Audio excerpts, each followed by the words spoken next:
आज आमच्या दिवसाची सुरुवात जरी अशी झाली ना, पण दुपारनंतर आम्ही अशा काहीतरी अवस्थेत होतो. त्याचा झाला असा, लवकरच दीदीच्या घरात ना एक कार्यक्रम होतो आणि घर बघितला ना तर खूपच खराब दिसत होता.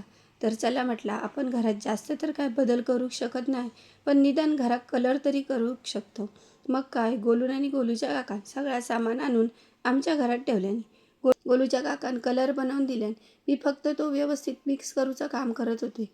आणि गोलूचं आमच्या प्रेम कामाच्या टायमाकच जास्त होतो जातला. कलर बनवून झालो आणि आमचं मिशन चालू झालं. गोलूच्या काकान भिंतीच्या वरच्या साईडला कलर मारला आणि मी भिंतीच्या खालच्या साईडला. कलराचा एक हात मारून झालो तोपर्यंत चहाचं टायमिंग झालेलं. मग दीदीने सगळ्यांसाठी चहा बनवला.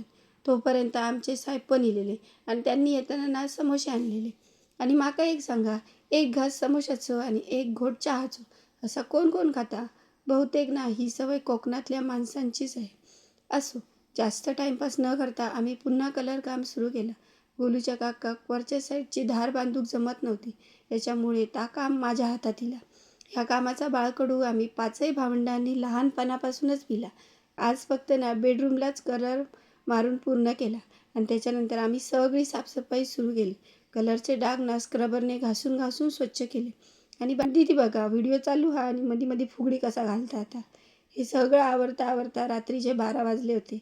त्याच्यानंतर आम्ही सगळ्यांनी अंघोळ केली आणि जेवणात चायनीजच आणलं होतं. चला तर मग आजच्यापुरती इतकेच झाले. अशाच मराठी मालवणी गजालींसाठी चॅनल